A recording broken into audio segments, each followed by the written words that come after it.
आप सुन रहे हैं माय ऑडियो एफएम। आज की कहानी बहुत ही दिलचस्प और रोंगटे खड़े कर देने वाली है। अगर आप ऐसी रोमांच के शौकीन हैं तो ये एपिसोड आपके लिए है। कहानी शुरू करने से पहले हमारे पेज माय ऑडियो एफएम को फॉलो जरूर कर लें ताकि आगे के एपिसोड्स आपसे मिस ना हो। तो चलिए कहानी शुरू करते हैं। कलंक के साथ जीने से बेहतर है शान से मर जाना। भारतीय इतिहास के पन्नों में कुछ नाम स्याही से नहीं बल्कि रक्त और अग्नि से लिखे गए हैं। उन्हीं में से एक नाम है गोंडवाना की रक्षक स्वाभिमान की प्रतिमूर्ति महारानी दुर्गावती। ये केवल एक रानी की कहानी नहीं है, ये एक शेरनी की दहाड़ है जिसने अकबर की विशाल मुगल सेना को घुटने टेकने पर मजबूर कर दिया था। आइए उस महान वीरांगना की शौर्य गाथा को उसी जोश और सम्मान के साथ याद करें। महारानी दुर्गावती का जन्म प्रसिद्ध चंदेल राजवंश में हुआ था, लेकिन उनका कर्म क्षेत्र बना गोंडवाना। राजा दलपत शाह से विवाह के बाद वे गोंडवाना की महारानी बनी, लेकिन नियति ने जल्द ही उनकी परीक्षा ली। राजा की असमय मृत्यु हो गई और गोद में था नन्हा पुत्र वीर नारायण। एक साधारण स्त्री शायद टूट जाती, बिखर जाती, लेकिन वे दुर्गा थीं। उन्होंने अपने आंसुओं को पीकर हाथों में तलवार उठा ली। उन्होंने अपने बेटे को सिंहासन पर बैठाया और स्वयं उसकी संरक्षिका बनकर सत्ता की बागडोर संभाली।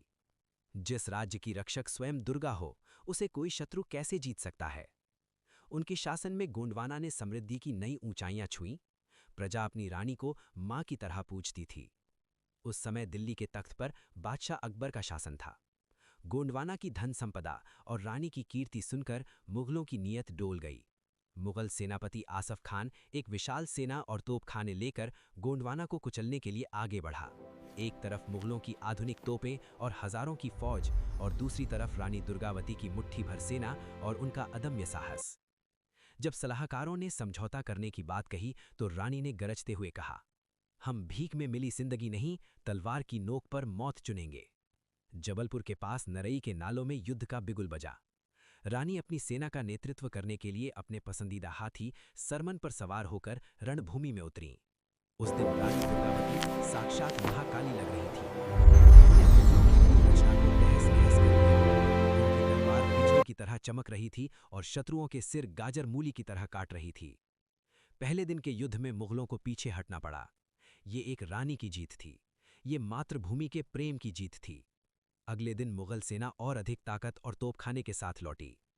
रानी जानती थी कि जीत असंभव है, लेकिन समर्पण उनके शब्दकोश में नहीं था।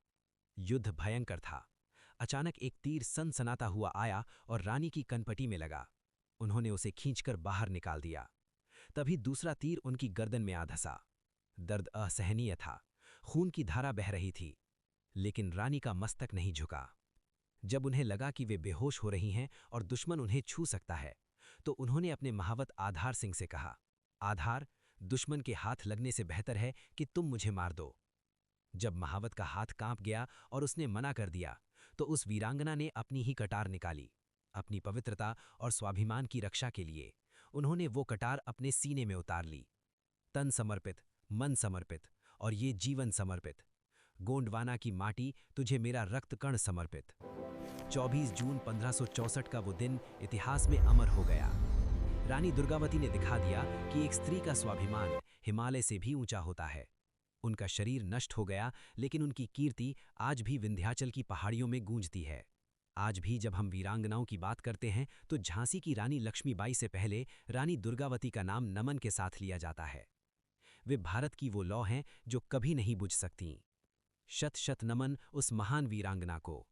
मित्रों, इतिहास की किताबों में भले ही पन्ने कम हो, लेकिन हमारे दिलों में रानी दुर्गावती का सम्मान कभी कम नहीं होना चाहिए।